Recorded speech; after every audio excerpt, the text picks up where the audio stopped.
আরে চাচা, চাচা হয়েছে কি ওইটা তো বলেন। বাবা, মাইয়াটারে বিয়ে দিলাম রমজানের আগে, এখনো বের বাড়িতে ইফতারে কিছুই পাঠাইতে পারি নাই। এটার জন্য কান্না করা লাগে? আপনার সামর্থ্য থাকলে তবেই তো দিবেন, কেউ তো আপনাকে জোর করতেছে না। এই সমাজটা এতটাও সহজ না। মাইয়াটারে প্রত্যেকটা দিন কথা শোনায়, প্রত্যেকটা দিন। আমি বাপ হয়ে কেমনে সহ্য করি জানো? তোমরা জানো? জানো? হায় আল্লাহ, এটা তো রীতিমতো জুলুম হয়ে যাচ্ছে। জানি না কবে এই সমাজ থেকে এই নীতিটা যাবে। সমাজ, এই সমাজ তো চাই মজা, সম্মান, অথচ বুঝতে চাই না অন্যের অবস্থান। আমি পারি না, পারি না নিজের বিটাটুকু বিক্রি করে মেয়েটার বাড়িতে ইফতারি পাঠাই।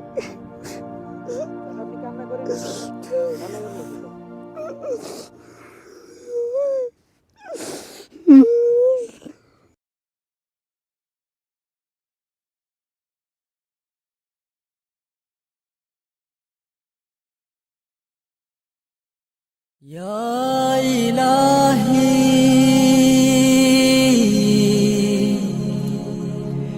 ya ilahi.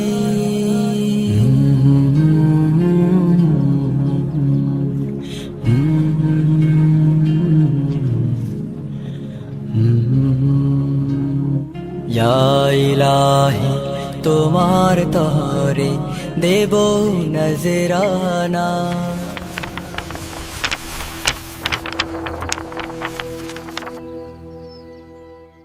খা খা চালু করি খা।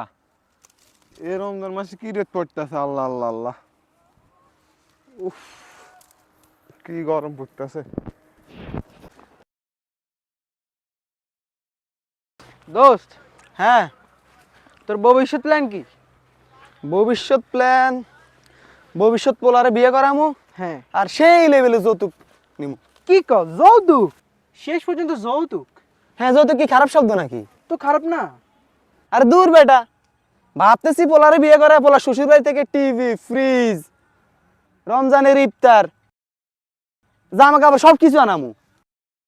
আচ্ছা আচ্ছা, তো যদি পোলা শ্বশুরের সেই সামর্থ্য না থাকে তাইলে? বাবার সামর্থ্য থাকুক বা না থাকুক তাতে আমার কি, প্রয়োজনে বিটাটুকু বিক্রি করক। দোস্ত, বেশি জুলুম হয়ে যেতেছে না? তাতে আমার কি, মেয়ের বাপে টেনশন করতে করতে মরুক নাইলে বাঁচুক। আমার তো শর্ত একটাই, রমজান থেকে শুরু করে ঈদ পর্যন্ত সব খামু।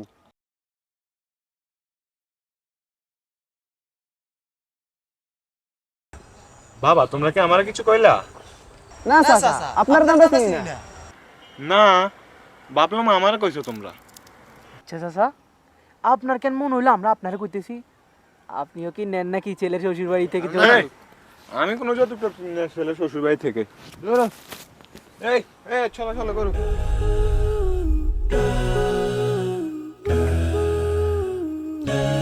আসসালামু আলাইকুম ভাই।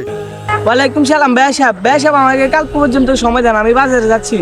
আমি কালকের মধ্যে বাজার পাঠিয়ে দেবো ইনশাআল্লাহ। বেয়া সাহেব, ভাই আসলে আমি খুব লজ্জিত, নিজেকে খুব ছোট মনে হচ্ছে, পারলে আপনি আমার ক্ষমা করে দিয়েন।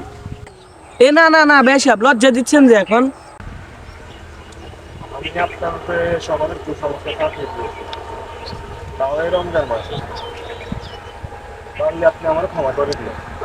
আরে না না না, কি সব বলছেন? আমি কালকে বাজার পাঠাচ্ছি। হ্যাঁ, আমি ঠিকই বলতাছি, পারলে রমজান মাসে আপনি আমার ক্ষমা করে দিয়েন। ঠিক আছে, এত করে যেহেতু বলতেছেন। ওয়ালাইকুম আসসালাম। কালকে শুরু আসছি, আজকে আরো।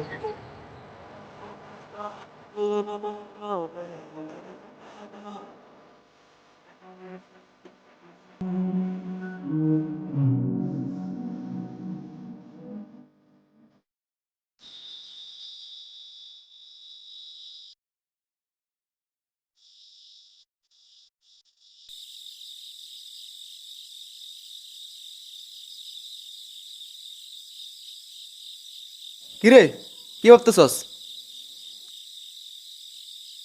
তেমন কিছু না, ভাবছিলাম রমজান কবে আসলো, কবে যেন চলেও গেল। হ্যাঁ, এটাই তো নিয়ম। তবে এবারে সময়টা একটু তাড়াতাড়ি গেল। হ্যাঁ, চারদিকে ঈদের কত আনন্দ, তাই না? অথচ আমাদের পেছনে আমাদের রমজান আমাদের থেকে বিদায় নিয়েছে। তা নিয়ে কারোর আফসোস দেখছি না। ঈদের পরই মানুষ আবার আগের মতোই শয়তানের ধোকায় পড়ে যাবে, ভুল করবে, ভুল পথে আবারও হাঁটবে। আমাদের মানুষের ক্ষেত্রেও একই। আমরা যখন অতীতকে ভুলে যাই তখন আমরা একই ভুল বারবার করি। হ্যাঁ, আচ্ছা বাদ দে তো, এই রমজানে আমরা কত মানুষের না কাজে আসলাম, কত মানুষের উপকার করলাম। অন্তত এটার জন্য তো শুকরিয়া আদায় করা দরকার। হ্যাঁ, তার জন্য তো শুকরিয়া আদায় করা উচিত।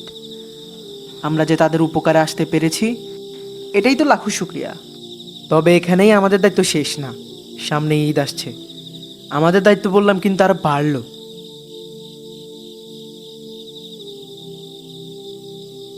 আজকে চাঁদটা কত সুন্দর, তাই না? হ্যাঁ, চাঁদের গায়ে কত দাগ, কত ক্ষত, তারপরেও আমাদের চাঁদ খুব প্রিয়। দাগ ক্ষতর ভিতরেই আছে আসল সৌন্দর্য, যেটা সবাই দেখতে পারে না।